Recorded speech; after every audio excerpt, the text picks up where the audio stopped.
আসসালামু আলাইকুম ওয়া রাহমাতুল্লাহি ওয়া বারাকাতুহু।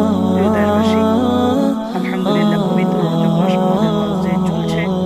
আজকে 25শে রজব, আর 5 দিন অথবা 4 দিন বাকি আছে। তো এই রজব মাস সম্মানিত মাস, এরপরে শাবান মাস, এরপরে পবিত্র মাহে রমাদান। তার মাঝে আমরা পবিত্র মাহে রমাদান আসলে আলহামদুলিল্লাহ ইবাদত বন্দেগী অনেক ভালোই করার চেষ্টা করি। রজব মাস তো সম্মানিত মাস, এবং রজব মাসে নবী করিম সাল্লাল্লাহু আলাইহি ওয়াসাল্লাম মেরাজ করেছেন। এমনিতে দামি আরো মেরাজের মাস। আমরা এই 2 মাসে মোটামুটি যাই ইবাদত করি। শাবান মাস আসলে অনেকে আমরা ইবাদতের কথা ভুলে যাই।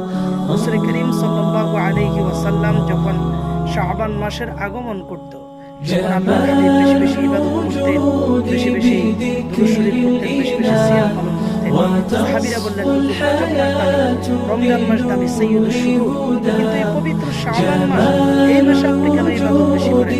নবীজি বললেন, এই মাসটি মানুষের কাছে খুবই অবহেলিত একটি মাস, এই জন্য আমি ইবাদত করি। কোনো ব্যক্তি যদি একজন অবহেলিত মানুষকে যদি সম্মান করে, অবশ্যই সম্মানের সওয়াব পাবে। অন্য সম্মানিত মানুষকে করলে যে পরিমাণ, তার চেয়ে বেশি পাবে। একজন লোককে মানুষ সালাম দেয় না, সেই জায়গায় যদি সালামের প্রতিষ্ঠা করা যায়, ওই ব্যক্তিকে সালাম দেওয়ার কারণে অনেক বেশি সওয়াব।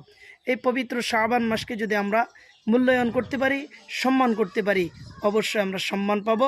এই জন্য আমরা রজব মাসে তো দোয়াটি পড়ছি, আল্লাহুম্মা বারিক লানা ফি রজব ওয়া শাবান ওয়া বাল্লিগনা রমাদান।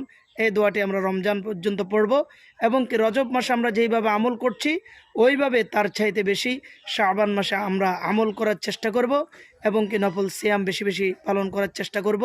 আল্লাহ পাক আমাদের সকলকে কবুল করুক। আসসালামু আলাইকুম ওয়া রাহমাতুল্লাহ।